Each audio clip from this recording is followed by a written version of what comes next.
vehicle to sort of launch her and make people aware of her, and it's exactly what she did. I was in bands for about 5 or 6 years, so it wasn't as if I got perceived to being an overnight sensation, which I wasn't. There was a lot of hard work that actually got me there.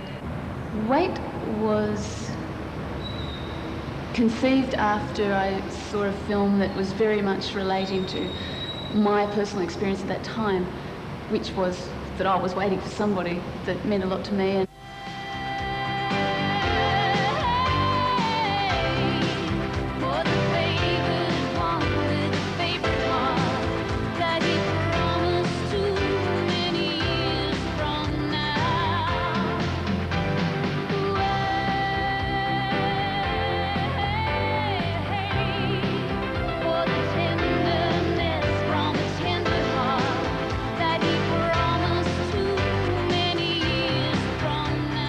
Gyan's debut album is an incredibly strong debut, you know.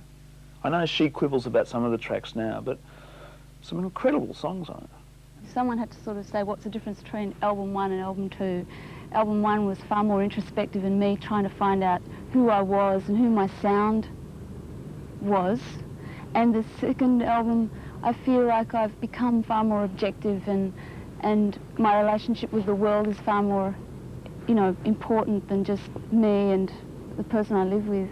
She's writing songs that reflect very intensely personal things, which I guess a lot of us would probably be embarrassed about revealing, but to her credit, you know, she doesn't feel uncomfortable about it, and she does reveal it, and then sings it and has the whole studio thing, and really puts that whole package together. And you know, it really is, in Australia, unique. It is a far more passionate album because it's more raw, and we haven't kind of gone for the slick computers. It's more guitar orientated. Reddest Red just arrived on the page one morning after a pretty wild night out, and you know, for me I was just singing about passion, then the deepest version of that. Well, the title track, Reddest Red, was like that. We came into the studio with that particular song probably having less preconceptions than almost any of the others. And we had 4 musicians for that particular track that we thought might do it. And the whole song and the whole atmosphere just fell together straight away.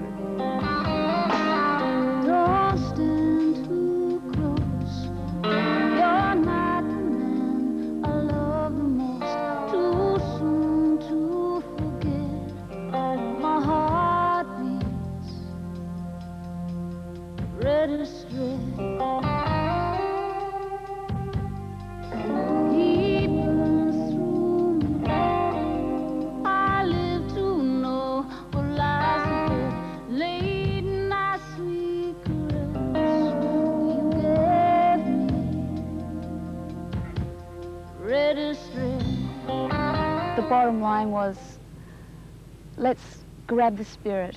Let's just capture the spirit. So I used to refer to Charles as a spirit catcher because he has the red button control. She's very chameleon-like, you know, and each song is its own little world, and we have to approach each song very differently from the previous song.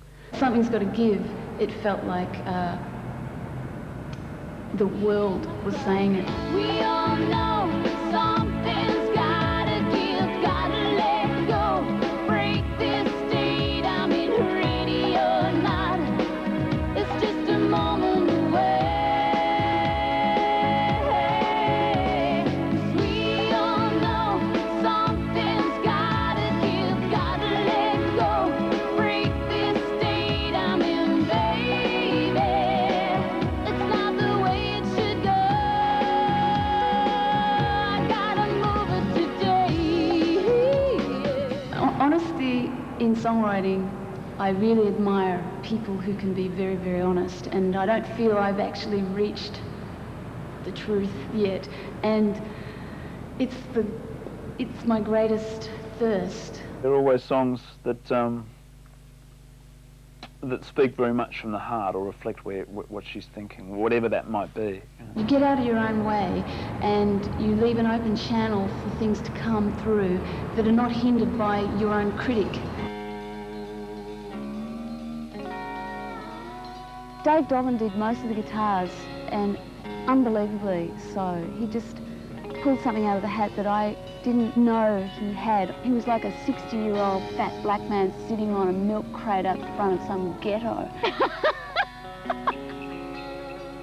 The first thing he came out with just sounded like the guitar was being played underwater. I mean, it just sounded so watery that it was just perfect. It was just a doorway with water around it by Edward Hopper, and it just clicked. I feel like such a water creature, and it just sort of flowed on from there. I thought, well, that's a good tribute to pay back to where I live. Rooms by the sea, you become a part of me. Memory washed round my doorstep. Rooms by the sea, I live for your company, like all of the seasons before me. I mean, I fall in love very easily, and I suppose it's got a lot to do with being an emotional soul, or just an open one anyway. I thank my emotions, basically, and when I get on stage, I draw from them like gems, you know. I just draw from it like a well. The work she does sometimes vocally is, it's just amazing.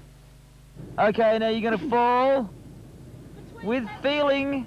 3, trust.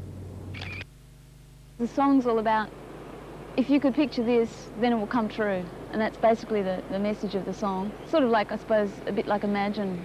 If I should visualize a breathtaking view, standing on a mountain, my hand touching you. Travelling overseas If I should really visualize made me very aware of how small the world was. I mean, Australia's a very large place and we've got lots of room between us all, but over there it was sort of so evident how many people are crammed onto such a little island. And that's when I just sort of realised where I fitted in.